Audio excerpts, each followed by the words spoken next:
What if you could take that risk, make that change, reach that goal, live your best life?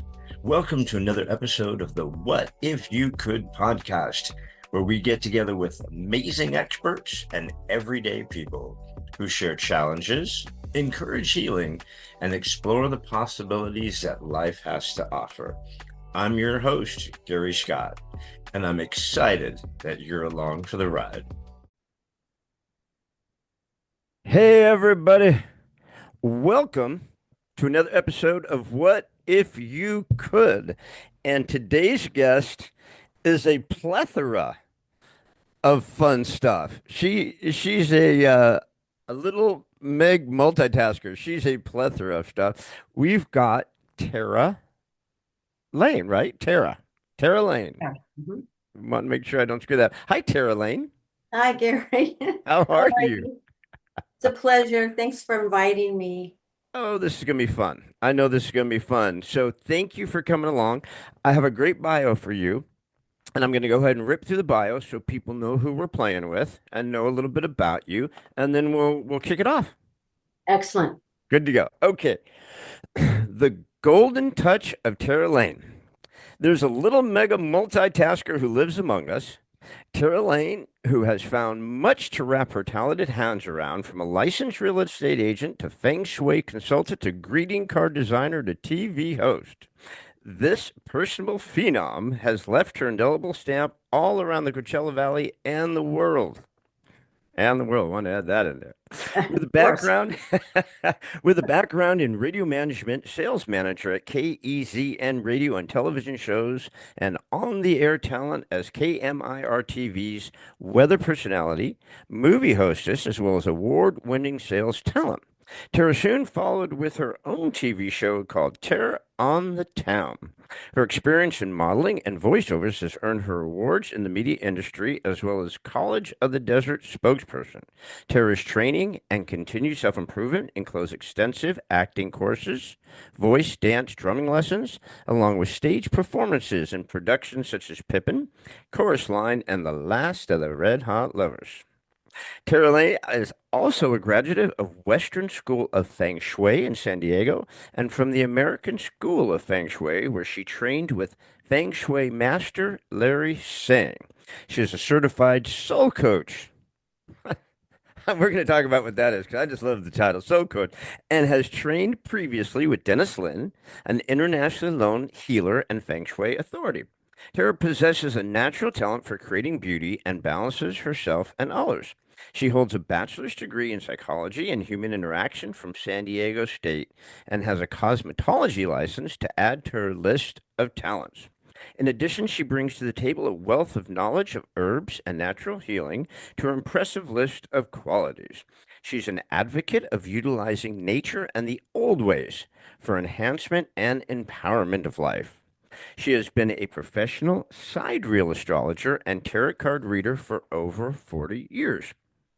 As this wasn't enough, phew, as this wasn't enough, Tara is known for her powerful and popular workshops, the Tibetan numerology, manifestation using earth and moon cycles, the goddess within, encouraging women to step into their natural roles as females, and is the author of the Enchantment in the Sky, a beautiful astrology book for children.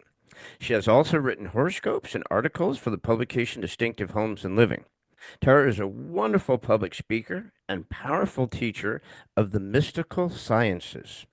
She truly changes everything she touches, and everything she touches changes.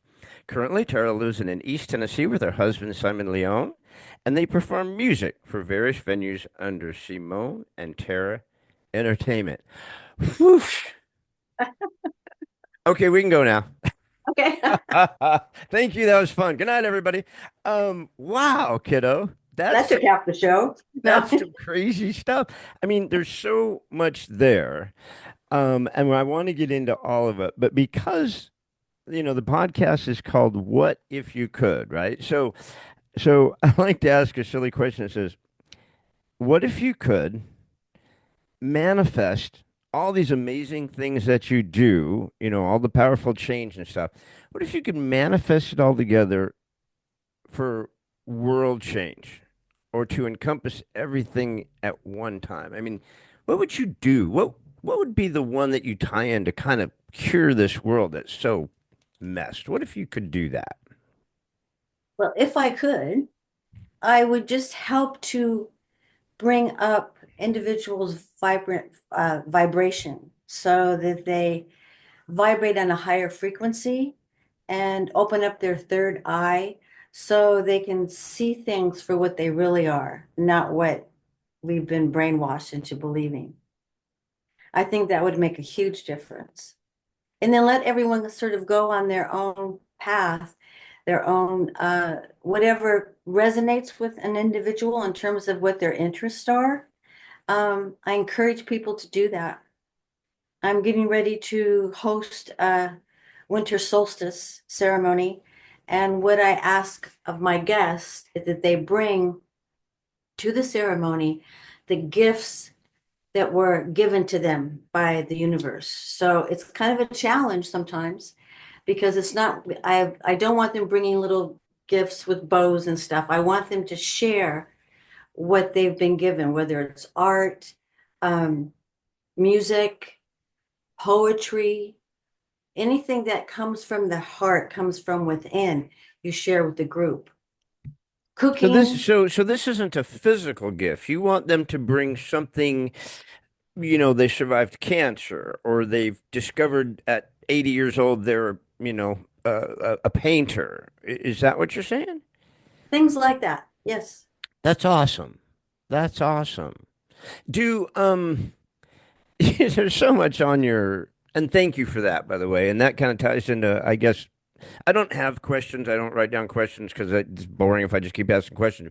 But as you say things, it just pops into my head. But one of the things I did write is, of all the stuff you do, they're all awesome. But soul coach, I Oh, want that's title of soul coach. What is a soul coach? well, it's a program designed by Denise Linn, and it's what it is. It provides a person a safe place to go within and talk about whatever it is that has prevented them from moving forward. And when I give the workshop, we go through all four elements: fire, earth, water, and air. So we bring in the elements, a week of air, a week of water, a week of fire, a week of earth. And we talk about what has held them back, any trauma that they've had, and a safe place to release all of that. It's called the Soul Coach. Walk me through that. So, because obviously we live with the four elements, I mean, we can't escape them. That is what we are. I mean, that's what's here. So, are we could we be damaged in each one of those, or do we have something holding us back in each one of those four areas? Absolutely. Some people have only maybe one, but usually people have an area that needs to be addressed with all the elements. And the elements are our friends. I mean, our bodies are made up of the elements. So we live with them and we live by them. And honoring them is a key to healing. Wow. That's really awesome. I mean, I've never heard of that, and I've heard a lot of different therapies, but I've never heard of that because I would imagine as our soul, a lot of people don't know why they're damaged or where they're damaged or how it's damaged, and we all have a component in us, right? Earth, air, fire. I mean, from the astrological signs, or just the planet itself. So that's cool. That's very interesting. Do you do that as work? I mean, do you do that as a therapist? If somebody wants it, I mean, it's a commitment. It's 4 weeks of intense training. Hmm. And each person, each individual has to be wanting to do that because I firmly believe that we don't want to go against the law of interference, which is a quantum physics law. It's like the law of gravity. And when you interfere with someone's process, you get their lessons. So I prefer not to do that. I have my own lessons. So I if could get someone that. is interested in doing that, then I provide the tools and the exercises basically for air week, water week, whatever it is. You know, I love women empowerment. I think women are just being just trashed right now. I mean, I think the feminine, the masculine, women, it's like for some reason, why our society is just not caring for women, right? They're just degrading women in a weird way. So I love that you work with women empowerment. What's that? What is your work with that, with empowering women? Well, I give workshops on, it's called the Goddess Within, Hmm. and it teaches women how to step into their role because this is a female planet. So if you look around, we reflect the planet, or the planet reflects us. So, for example, if you put a seed in the ground, what happens? Grows. Well, it hopefully will grow. Yeah, Hopefully. If you put a seed in a woman, what happens? it grows. And no one could get to the planet except through a female. Well, it depends who you ask nowadays, but So, no, that's universally true. Period. I don't care what you want to say nowadays. It just is. I mean, how long have we used the term Mother Nature? right.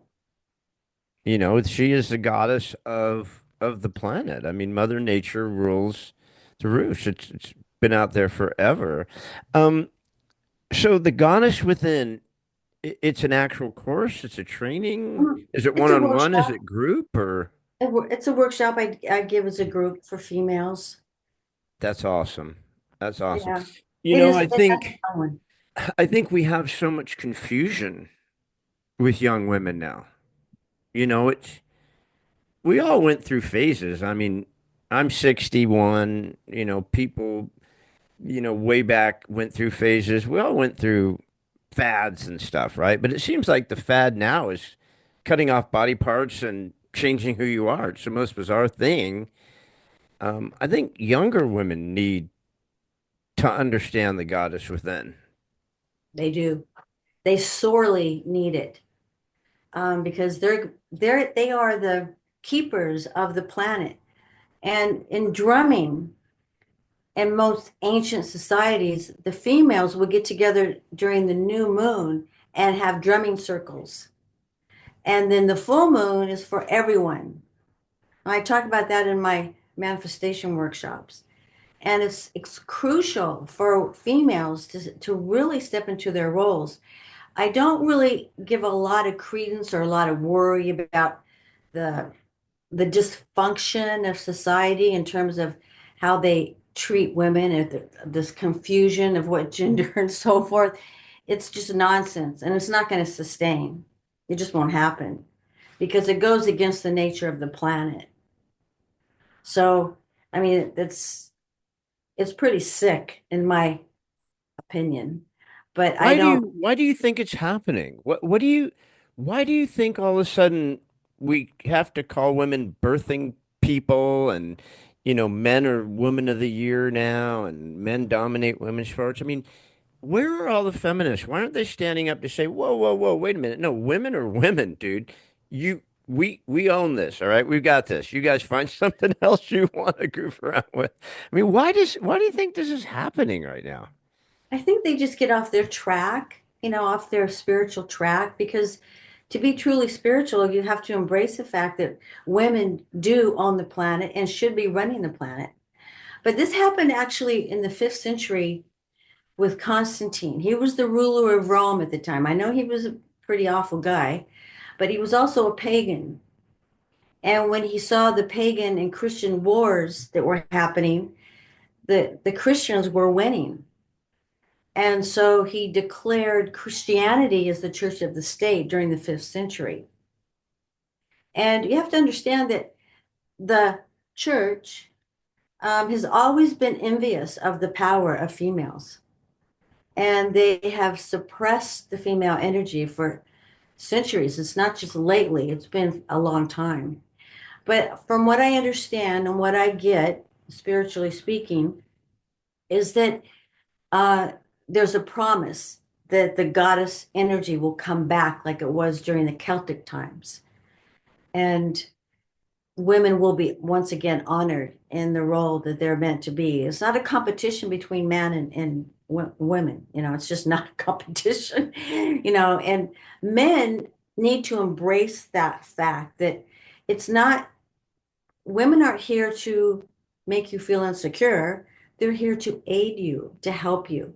Because you cannot manifest, a man cannot manifest except through a female. And that's indicative with the Star of David. You have the triangle going up, that's male, and this one's the female. And then in between is a line. And in that line is earth. And that's where manifestation takes place. You can't manifest up in the air. You have to be on the earth plane. And men do that through the female's orgasm. So it's extremely important for men and women to embrace these ancient concepts. It's not something I brought up or thought of, it's from my studies that and the workshops I've attended that have brought this to my light as well. I think what's happening, I think, in society is women were too strong, so they couldn't beat down the women. So they decided to demasculate men, and then men didn't worship women anymore. And I'm not talking about homosexuality or people that are gay. That's not what I'm talking about. I mean, most men, I know I do. I worship my woman. I worship women. I mean, majority of my friends are women. 78, 90, 80% of my podcasts are with women. I find women more interesting and more powerful. But it just seems like men, because they've lost this masculinity, that they don't appreciate the roles of women, the strength of women. Unfortunately, that's true. But as a parent or as a mother and a parent or a father, these principles need to be taught to the children. So you teach your boys, your sons, how to treat women. And one of the best things you can do as a father for your daughter is to set an example of what she should never settle for, how a man should treat a woman, and let that female, you honor them. It's not so much a worship, it's more of an honor. You honor their energy because they're the ones that help you manifest on the planet. Hello. It seems like it's funny. Been watching a program called Outlander, and it opens with the women who are down to do the fire circle. You've seen the opening of the show, yeah, and and it goes back with the Native Americans and stuff. And the Native American women were healers. I mean, they were very well respected in that society. And you even go back to the Romans. I mean, you even go back to the Greeks. I mean, women were very powerful in that era. And I think in America, after World War II, when they needed to get a bigger tax base and they need to get more workers, so they told women, burn your bras and go to work, and that'll make you a more feminine person, right? Didn't work out that way, right? So how do we bring it back? I know I've already said it. But how do we bring it back? How do we let the younger women know that what their power is, and that it's being a woman is special? Well, that's a good question. I don't have that answer. I mean, how do you do it? I mean, I just offer my knowledge and give workshops periodically. And if it resonates with somebody, then it's meant to be. And I teach them if they want to know. But there's a level of like, you have to have that level of curiosity. Curiosity is a sign of intelligence. And if you're curious enough, then learn, research, ask for guidance from the guys upstairs. And you'll be brought to whatever venue or person or guru or goddess, whatever you want to call it, or people that will help teach you and guide you. And I mean, your consciousness, your spirit already knows. So it's about bringing it to right here, the forefront of your mind, and bringing it to earth so that you can really be instrumental in moving the energy and moving the vibration up because it needs to rise. And I think we're experiencing that in a lot of areas. I think that people are beginning to wake up. I don't want to get political, but there's so much that we've been brainwashed, not just with the mainstream media, but with our educational system as well. Yeah.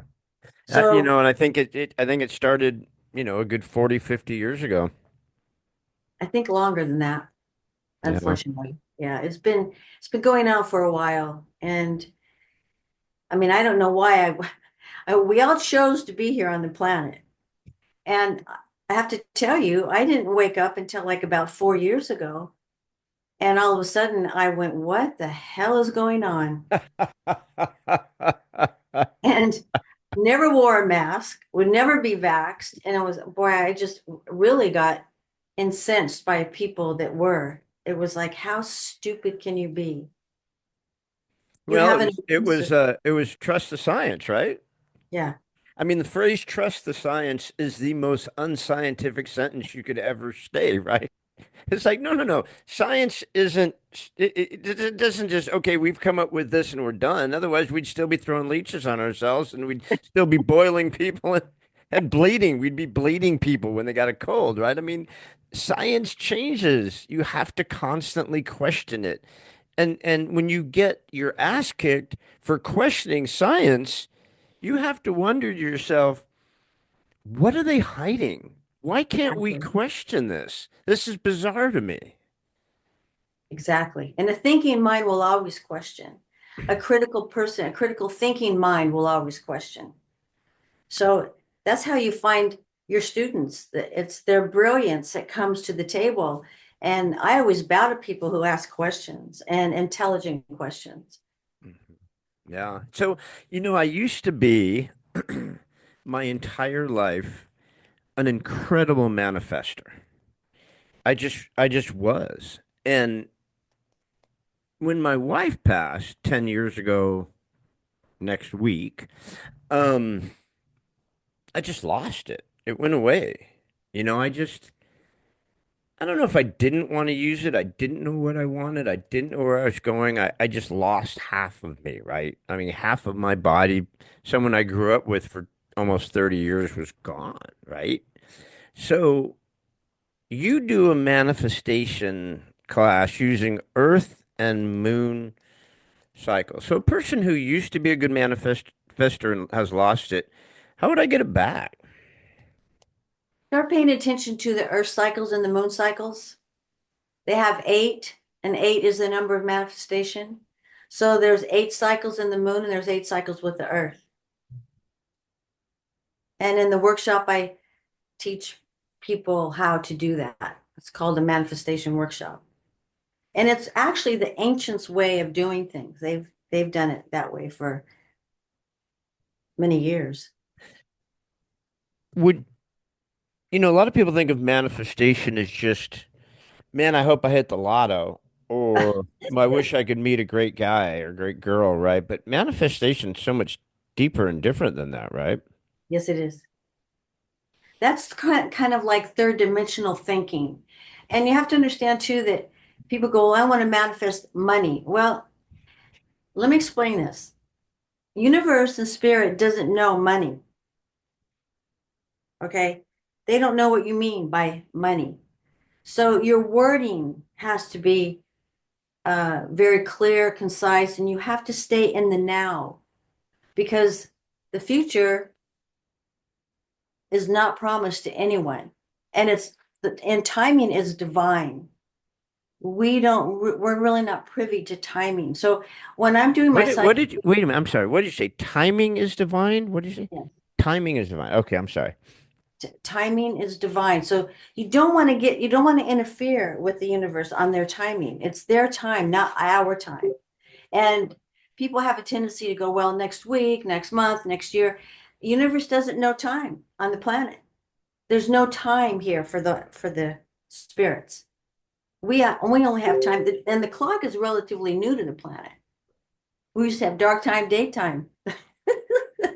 There Right? wasn't 2 o'clock or 4 o'clock. Right? Yeah. I mean, it's like the farmer's clock, right? They go to bed when it's dark, they get up when the sun comes up and they start working the fields. I mean, Exactly. and the same thing, based with, with the farmers, the earth will provide for you if you allow it. But we've continued to just damage our earth and damage our soil and damage our water and our air and everything. So at some point, Mother Nature's just going to be pissed and just start saying, well, screw you guys. I'm not, I'm just going to tear your all ass down and bring it back to the earth, right? Yeah, I absolutely. It'll happen if it hasn't already in some areas. So, and then, in the States, we do a lot more poisoning of our soil and our vegetables and fruits than they do in Europe. Europe has a healthier lifestyle than we do here. Ours is not good. And being here in East Tennessee is coming from California, Palm Springs, where everybody was fit and always getting out and exercising and having lots of health food restaurants. They don't have that here. Consciousness level is a lot different. So you see a lot of overweight people. Their mainstay is grits, mashed potatoes and gravy, macaroni and cheese, stuff I always stay away from. So it's been a challenge coming from California, but it's so important to keep our bodies really clean and think health. What is healthy for you? And then ask. I just finished a workshop with Raymond Grace. Have you heard of him? Fantastic. I highly recommend you look him up. What? It's It's, Raymond Grace? yeah, without a D. Raymon, last name Grace. And it was on dowsing, how you douse and how you clear energy. Wait. On how you what? Douse, Dowse, douse. Oh, yeah. Sorry. Okay. Dallas, got it. Now And I he's been understand. doing it for like 40, 50 years. He's an old crotchety old guy from Virginia, Appalachians. He wears a Stetson hat and jeans and a gun and a knife on his hip, and I love this guy. he's wonderful. And he brought so much to that workshop. It was a 2-day workshop in Virginia. We drove up there, and it was so worth it. And how you can shift energy and how you can clear energy and how you can clear the schools and airports, your water, your food, and environments. So it was beautiful. It was just another thing I can add to my repertoire. I One more love thing. it. Add it to the list. I'm going to write it right down, man. Tera Lane, Dowser. I'm putting Yeah, it down there. I'm adding that sucker to my little Meg multitasker. I love that title, by the way. I always say if you stop, you rot. So you have to keep moving and keep learning. I mean, I turned 75 years old this year. Wow. So, I mean, Congratulations. thank you. How many more years do I have? I don't know unless I come across a med bed. I have no idea how much longer I have, or the body starts to wear down. And I'm feeling it. I don't feel the same as I did when I was in my 30s or 40s. I'm more tired and, I get less patient and, so It gets us though. It does. Time gets us all. yeah, it does. Growing old is not for wussies. It's No, it's not. not. But the alternative sucks. So I want to just take my chance growing old, right? Aches and pains and stuff. It's funny. Not enough, Americans think they're so awake. I don't want to use the term woke because I don't mean it in that sense, but I mean we think we're so enlightened and so ahead of everything and we're so hip and we're like the best in the world. But you go spend a couple of months in Italy and you watch that, you go, where's your refrigerator and your freezer? Where do you put all this shit that you get from Costco? Well, we don't, right? We don't buy, 8,000 tons of frozen shit and put it in Costco. No, we go down to the store, we go down to the market, we buy what we're going to get, we make it that night, and tomorrow we do it again, right? We got a refrigerator this big. They wouldn't dare put, Bill Gates's fake crap in there, right? And you don't need to worry about something being marked organic. Everything is, right? And so people just don't realize, like you're saying about Europe and how different things are in other parts of the world. It's like that thing. It's like you look at a thing of Fruit Loops, an American has 900 things, and you look at it somewhere else, and not to get political, but again, I think that's going to be changing too, hopefully. Yes, I sure hope so. I hope so with the new health advisor. I think it's Robert Kennedy Jr. I don't know. Haven't heard of the guy. Really? No. I think he's going to be in charge, and maybe there'll be some real positive changes in our food source, which is I'm so grateful. I'm so grateful for that. It's time. Yeah. It's time. And when you look at the amount of money that the pharmaceutical industry and the agriculture industry pumps into the government and vice versa, and the revolving door of one day you're head of the FDA, the next day you're the chief executive officer of Pfizer, right? It's like, what the hell is that all about? It's like that. Wait a minute. There's, I think, a little conflict of interest there, right? Big But time. it doesn't matter. So uh, you do all these different things. What is a sidereal astrologer? What is that? It's called sidereal. Sidereal. Sidereal. Boy, did I screw that up. I wasn't That's even right. close. Most people don't even know what that is, but it's sidereal slash Vedic. It's the Eastern way of erecting a chart because tropical astrologers um, do not make the mathematical calculation or adjustment for the ecliptical curve. So if they start everything, and I'm going to lose you here probably, but if they start their charts at 25 degrees Aries, they've lost some time. So that's why we have leap year, because we have keep the calendar has to keep in time with the seasons, or the time, our months. So if you don't make that mathematical calculation when you're doing a chart, then you're going to be off about 25, 30 degrees.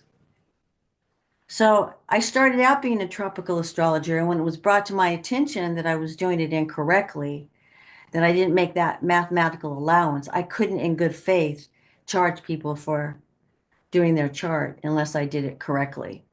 And when I was naive, I didn't know the difference and it was different. But when I finally realized it, I go, oh, I've been doing it wrong. So, so for example, when's your birthday, Gary? April 18th, 1963. I was born at 3:57 p.m. in Panorama City. In California, really? Yep. So, what do you think your sun sign is? I thought it was Virgo, but then someone told me it's not Virgo. Someone told me it was Aquarius or something. I don't remember. So I thought it was Virgo, but it's not. No, honey. We'll talk about that later. Yeah, okay. Yeah, because I'm not a real Aries. People tell me all the time, they go, God, I would have never guessed Aries. And so I must have a pretty powerful backup sign that kind of tampers down my Aries arrogance and hot-headedness and all that shit. Well, when you do a chart, you look at if you're looking at the sun, I'll say this much about it. That's you have to understand that there's more to a chart than just the sun. And it depends on where the sun lands in your chart. So if it sits in the background, you're going to be less inclined to interact with your sun sign. If it sits closer to the midheaven, the ascendant, the descendant, or the nadir, then you're going to interface, people are going to see the sun. Now, the moon is the only planet that's reactionary. So how you react to incoming data has to do with your moon sign. So, Does the sidereal astrology still go with the 12 zodiacs, Aries, Taurus, whatever, or does it go to the Eastern, the bunny, the dragon, the no, it's Western sidereal. So still yes, with? it's Okay. still the Okay. same science and so forth. Yeah. So you do the readings of that along with the manifestation, a lot of the goddess within, and the tarot card reading. Um, that's pretty Phew. amazing. You're pretty dialed into this stuff. Well, that's my work every day. I really gave up real estate. I couldn't do it anymore. I'm a real estate broker for 35 years, so I Well, got you. when I gave up my real estate license in California. I couldn't do it anymore. Yeah. Especially when I found out, Gary, that all mortgages are fraud. Yeah. Couldn't do it anymore. Yeah, it's a scam that if people knew, they'd be madder than hell. But So I don't touch it it's the anymore. way that it is. Yeah, it's just kind of the way that it is. But I love your women empowerment thing. I just really love that. I love the goddess within, and you post a lot of empowering, beautiful women. You post a lot of strong women. Um, so what's the fascination with witches? Well, women actually during ancient times, to have the word witch precede your name was an honor. And witches, because of Christianity and the brainwashing, have a bad rap. So somebody says witch, and right away, what does that conjure in your mind? It's an ugly old hag with a green face. It's wicked, right? Not yours, not the ones you post. No, You post no, beautiful witches. yes. And I love women. I mean, not Well, sexually, yes. but I mean, I Yeah. love the energy of females and I love helping them. And so being called a witch is actually quite a compliment. But there's a lot of people, especially here in the Bible Belt, that they do this. Oh, aren't you the witch? So they think that you're something evil, which is not true at all. It's not evil. And if anybody knows anything about witches or Wiccans or pagans, there's a creed, and the creed says, do as ye will, but harm none. So if you do something evil to somebody, you have the power to do that. Yeah, we all do. But if you do, you get back 7 times what you put out. So anybody in their right mind wouldn't be doing anything negative. Yeah, that would be painful. That would come back and kick you in the ass pretty hard Yeah. on No that. thanks. Is would you consider, and I don't mean this in a bad or weird way, would you consider yourself a witch because of the powers that you have with different training and stuff? Hell yeah. Okay. I'm proud of it. And is it, yeah, no, 100%. No, no. When I met my current wife, my new wife, um, and we were unpacking her books, too, because we're book people. It was, I mean, I'm getting out Celtic women. I'm getting the healthy witchcraft book. I'm going to these books. I'm like, who did I marry? Wait a minute. Is this chick going to turn me into a frog? What is happening here? What is going on? And she got the tarot cards and stuff. And so she's very. So I told her that we were going to do this podcast. She's like, "Oh my God, I'm so excited to hear what she has to say about." And I heard you mention Celtic women and Celtic tradition, because I believe that women healers and stuff were witches, but in a healthy, honored way. Well, and it was degraded down to, if you look at your history, the priest And the so-called male healers really resented the females that were coming in with herbs to help people. And they really banished them and burned them and did horrible things to the healers. That's what they were healers.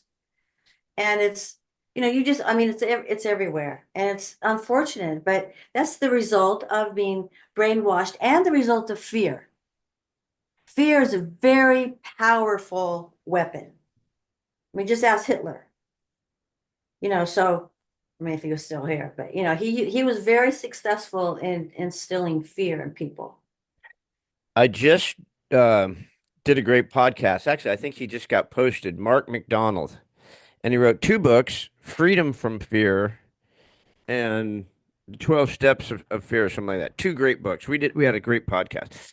And he's a psychiatrist, been a psychiatrist forever, but when the pandemic came out, he was like, what on earth is going on around here? I mean, patients were losing their mind. I mean, people he had been seeing them for a while, were showing up with the mask and then the face mask and then the plastic bag. And God forbid they walked in and he doesn't have his mask on, they would lose their shit, right? They would just like step out of the room like he was on fire and go, well, he'd say, what's wrong? Go, we don't have a mask. He's like, well, I'm not going to be wearing one during our session. They're like, well, I can't see you. He's like, why? You're over there, I'm over here. Are you sick? No. I said, well, I'm not sick either. I don't. And so this this was probably the most insane use of fear these last 4 years that we've seen in thousands of years. Because, like you said, fear's been used forever. God, the church has used fear. You know, kings and queens have used fear, right? But these last 4 years might have been the epic fear America's ever seen. And it also is indicative of the ignorance. Yeah. So if you understand how the body really functions, we're all given an immune system. And so if that were not the case, there'd be dead bodies all over the street. Exactly. It was like, hello, it was insane time. It was really, really weird, bizarre. Very sad. Yeah, it really was. Very sad. I raised my boys in the dirt. We had a little ranch and you know, we would go right from, you know, playing with the goats and shoveling stuff and looking for worms to eating a sandwich, right? Hi, kitty. And people would like, well, you got to wash your hands, and this, I'm like, it's just dirt, and my kids never, ever get sick, Right. and then you see these kids just raised in a bubble. God forbid, they're constantly sanitized and sterilized, and they're sick all the time. They're sick all the time because they weren't exposed to the germs and the bugs when they were younger, Right. right? We have to be exposed to it. That is a big cat. Don't bite me. You, she is a, hey, you can't bite your mom. What are you She just doing? wanted to be on the camera. She wanted to be on the camera. So of all the things that you do with this feng shui, with the astrology, with the tarot card readings, with the manifestation, the earth and moon cycles, the Tibetan numerology, we haven't touched that, the goddess within. I mean, the herbs, the natural healing, would you say basically just all of that would encompass witchcraft and being a witch and healing and stuff? I mean, isn't all of that kind of in a Yeah, nutshell what witches were? yeah, of course. All of it. The feng shui too. Because you're What using all the elements and it forms a pentagram. what is for a lot of people don't know feng shui. I mean, we've all heard it, but not everyone knows about it. I only know about it because of real estate. But I mean, what is feng shui for people who have no clue? What is feng shui? Easy description. It means wind and water. What? Wind and water. Wind and water. And it's blending the seen with the unseen. Feng shui. Interesting. So that's why when people do that in designing their home or their furniture and stuff, they're basically trying to make the flow of the home and their furniture right, which would make sense for wind and water. It's all about flow. Right. Interesting. So when things are blocked, just like your body, Mhm. I remember when my wife passed, and for the first 4 years, I was just a complete shit show. And I used to talk to a good friend of mine and just say, "Okay, I got a big old chart on my wall, and I wrote on the top of it boulders in my river." And then I wrote down all these things that were screwing me up, right? And I said, "Okay, I'm going to name these things boulders." And they're sitting in my river. They're blocking my flow. And I've got to pick these boulders up and move them out of my river because my flow is completely blocked. And to this day, she just laughs when I call her. She's 80 or something. She's worth $100 billion. And she go, "How's your river? Are your boulders? How are your boulders hanging? You get your?" But it's true. I mean, if you're regardless of what it is, whether it's your health, whether it's your furniture, whether it's your relationship, if your flow is blocked, you're screwed, right? You can't. So you want to be conscious of that in your environment. So if you have what I call passive chaos, where it's just Passive chaos.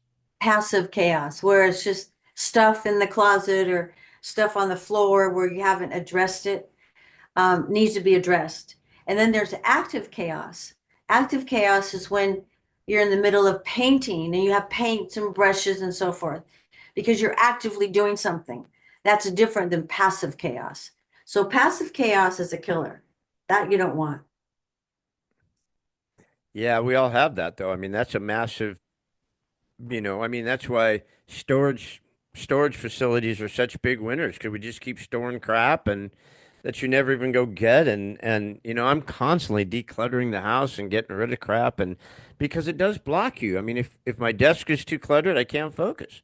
Right. And that's why I have all these big stickies all over my wall so I can get it out of my head and onto the thing so I can say, okay, I can kind of focus so it's not clouding up my head. But what are you, what are you actively doing right now? I mean, you've got so many things that you're involved with.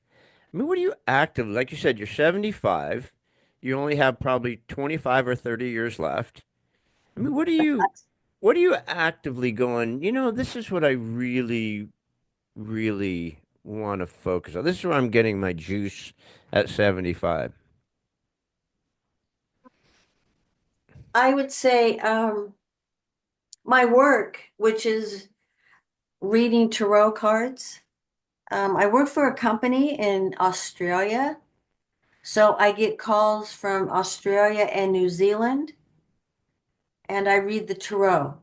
And I'm basically an audio clairvoyant. So I can, well, if I can hear them, then I pick up their voice, what's going on with them in their voice, and I can pick up their energy because their accents sometimes are difficult for me to understand. But I've been doing it now for about 4 and 5 years with that company. And then I also work for Keen, which is a company based in San Francisco, and that's more like your own business. So I log on to that and randomly people will call and I help them through their crisis or if they have questions.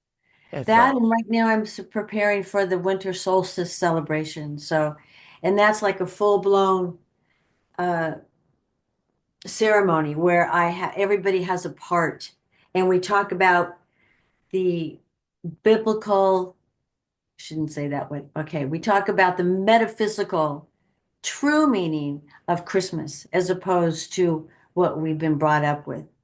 What does the wreath really mean? And what does the Christmas tree really mean? And why is it red and green? And what about the three wise men and the star and the baby Jesus? What does all that really symbolically mean?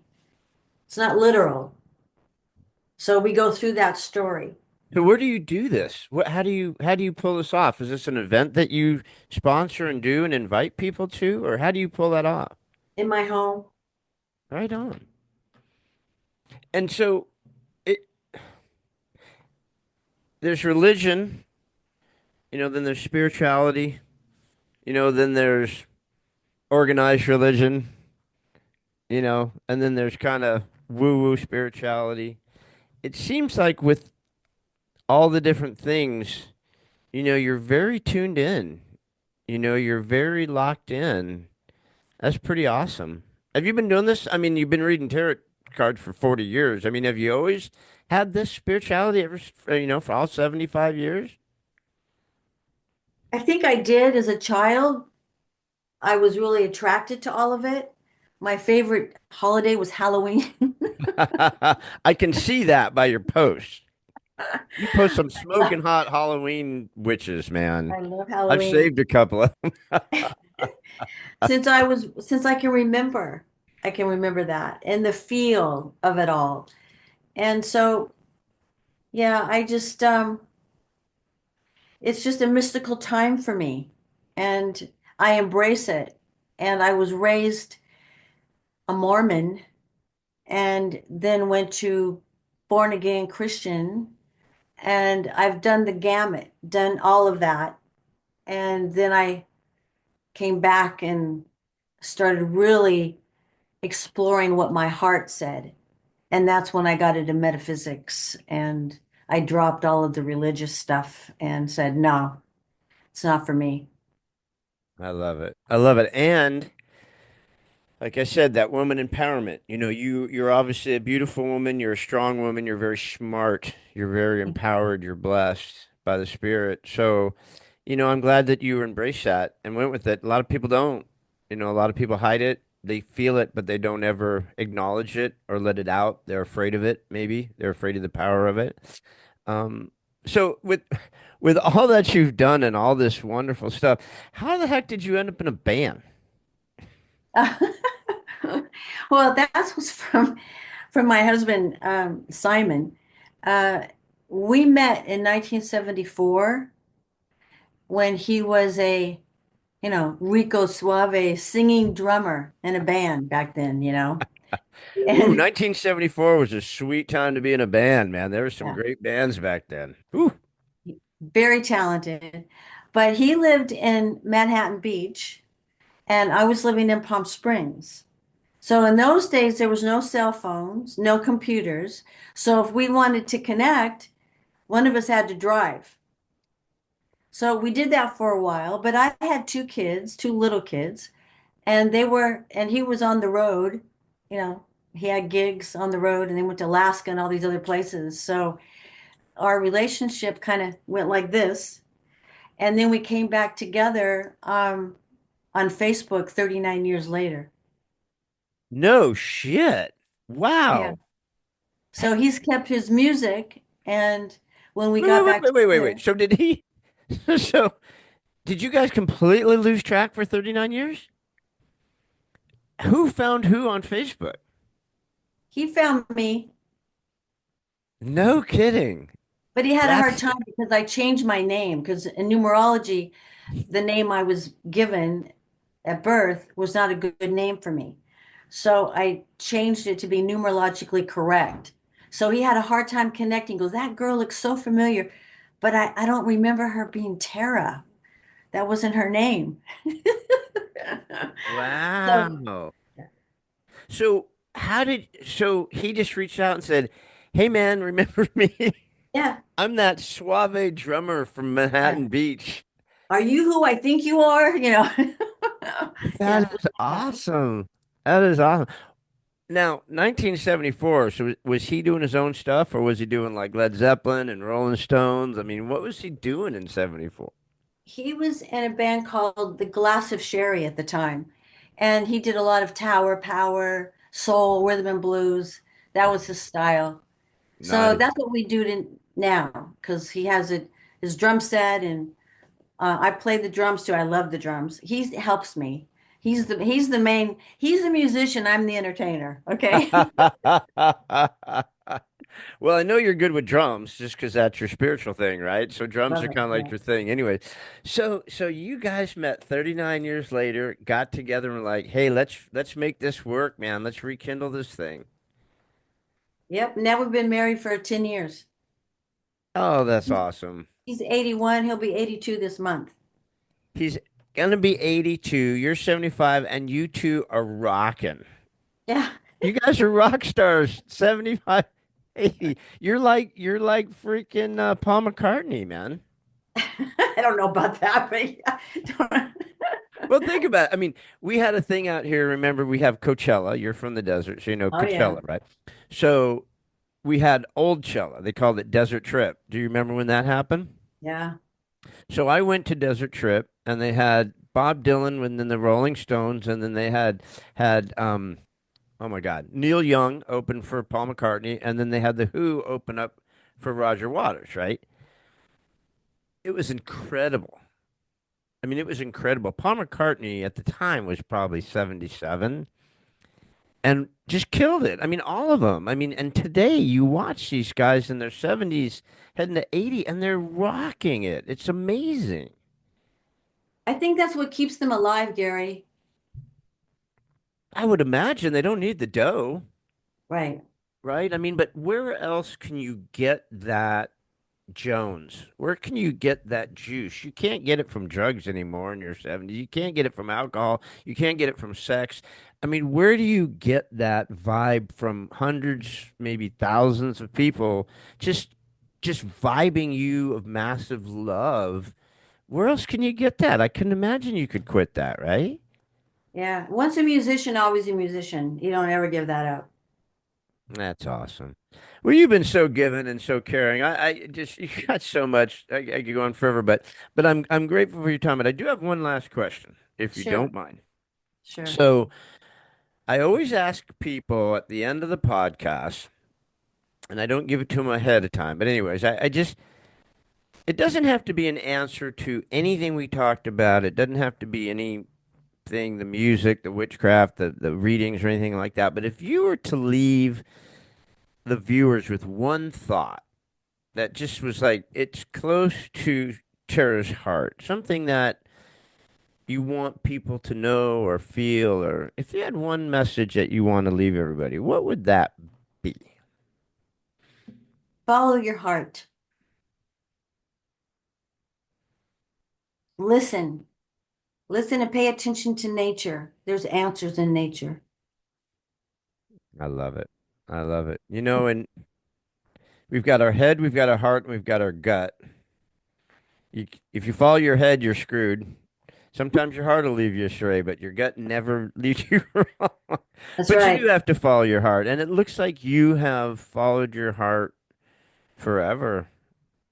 I mean, for look at you. I mean, look at all the amazing things that you do. Look at all the amazing things you're into. It's Thank you. wonderful. Well, this has been great, Gary. I appreciate it, and I'm honored that you asked me to be on your show. Well, the Thank you. hour went by fast. I got to It tell you, did. there's so much more I wanted to cover, but listen, I'm so grateful for your time. So everybody, this is Tera Lane. I'm going to go ahead and put links to your stuff. You know, your bio is going to be up on the podcast. Ways that people can see your great stuff on Facebook and wherever else you are. I'll make sure it's on there. But do you have a website? Do you have something that you'd like to just mention to people so they can find you, after hearing the podcast? Just on Facebook. I don't have time for all the social media. I really don't. I'm busy, and so I'm good to get on Facebook. And if I have a slow night, I'll post a lot of things. If there's, when I have to be here and sit and wait for the phone to ring, I'll post. But other than that, I really don't have a whole lot of time. I try to do yoga and exercise and cook and practice and all the things I do. So It's great to be 75 and be that busy, man. You got stuff to do. Thanks again for joining us on another episode of What If You Could podcast. Please subscribe, like, share, and give us any feedback. We'd love to hear it. And remember, if you can dream it, you can do it. See you next time.